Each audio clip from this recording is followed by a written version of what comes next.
Teacher Kim here. Welcome back to my channel. I am not at home right now. I am at my mother's. My son's birthday party weekend. Not sure when this will be uploaded, but anyway, I'm not in my own home, so my background looks a little different. Thankfully, my mom lets me teach from her house. Anyway, so if you are working for ITutorGroup, at some point you will have to do OUP 1-on-2 classes. Now, I talked about group classes before, but OUP 1-on-2s are different. Usually, our group classes can range from, our group classes are usually 45 minutes, and we can have 1-on-1 up to 1-on-6. Okay? Plenty of time to have a good conversation discussion. 45 minutes is a good amount of time, right? Okay, well, here's the deal. OUP is our Oxford University Press classes. On the weekend, and they're usually 1-on-1, they're always 25 minutes. Okay? Always 25 minutes. On the weekends, and they are a curriculum that builds from class to class, lesson to lesson.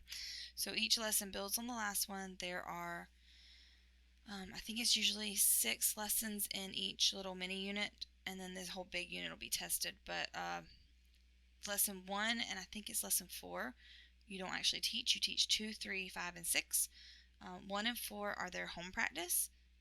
2 is usually, especially for the lower levels, 2 is reading, 3 is review, 5 is reading, 6 is review. If it's the OUP Let's Go series, I think it is.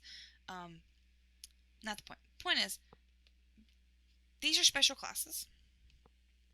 But with these special classes comes an added bonus on the weekends, what we call 1-on-2s. Now, 1-on-2s are still only 25 minutes. If it's an OUP 1-on-2, it's only going to be 25 minutes. But if it's 1-on-2, that means there's 2 students in one classroom. So they are the normal regular class materials usually. Occasionally it'll be an OUP lesson, but generally they're the regular materials, topic-based. So how do we handle a 1-on-2 situation in only 25 minutes?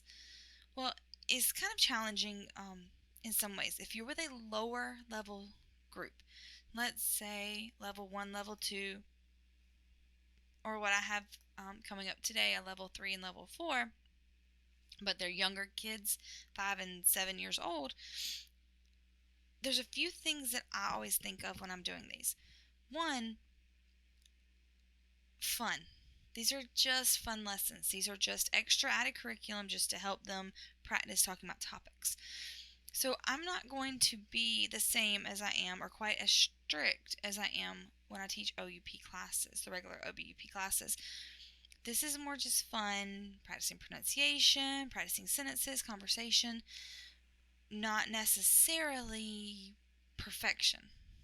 So some of this material they'll see again, some of it they might not, but I'm not going to worry about perfection. This is just extra practice.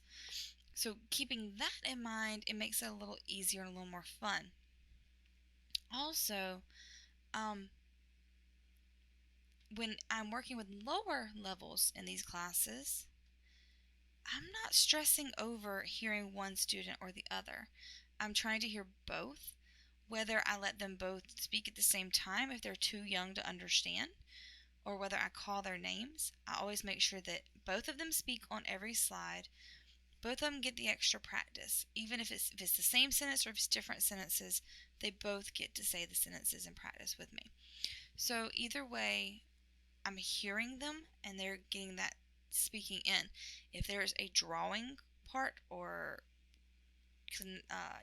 draw a line, or if there's whatever it is on there, I always make sure I give both of them time to do those things. I want to make sure they each have the opportunity to participate. Many times I will just turn both their mics on, their mouses on at the same time, and let them both go wild on the screen.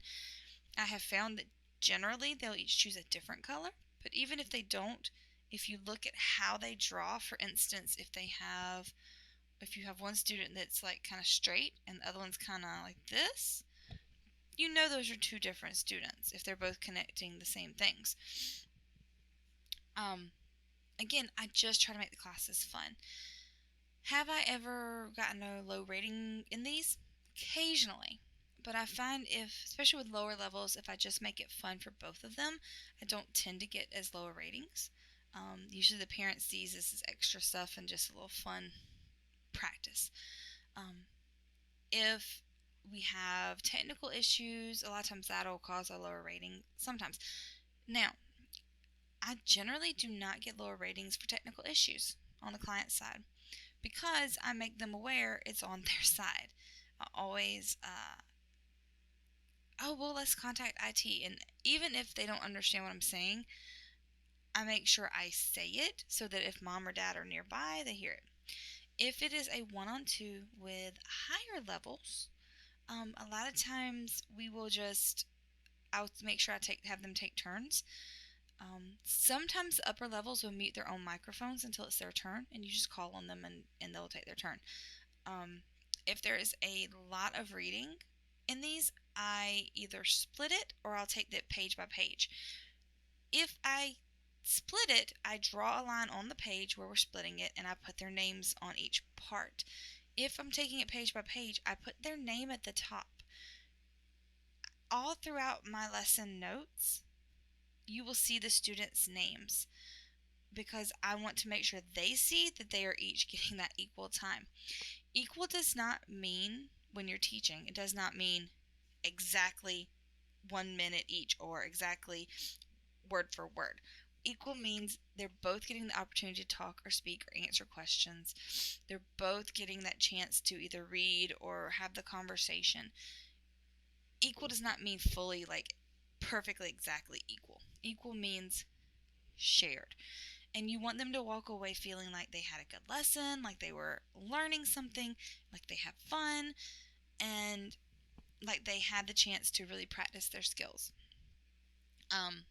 If you've done all that, you generally will get good ratings. I love iTutorGroup's variety in the classes like this, where we get different classes. We get to work sometimes 2 kids, 1 kids. Most people generally dread one-on-twos, and I did as well when I first started. They were not my favorite. Are they my favorite now? No, they're not my favorite, but they're not as hard as I thought they were. If you make sure you listen for them both, give them both chances, and let them both participate in class, generally it's going to be a good day. But let me know what you think about one-on-twos if you already teach.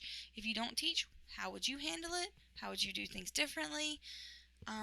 Let me know in the comments what you think. If you haven't already, subscribe to the channel. Click the like button. Let me know that you're here. Let me know that you enjoy these videos. If you have a video topic, something you want to learn about through iTutorGroup, VIPKid, GoGoKid, Cambly, Varsity Tutors, any of the companies that I actually am employed with. If you have a question about any of them, please let me know in the comments. Let me know so I can answer your question, make a video about it, or whatever. If it's a question or a video topic you think that you would like to see something on, let me know. Email me, shoot me a link. Hey, can you make a video about such and such? And I will do my best to make a video with my experiences. These are not set in stone ways to do it. This is my experience with the company. I've been with the company since June 2018. So at this point, I'm fairly well experienced. So don't take these as the gospel truth, but if you like the tips, let me know. All right. I have to teach, so I will see you next time. Thank you and bye.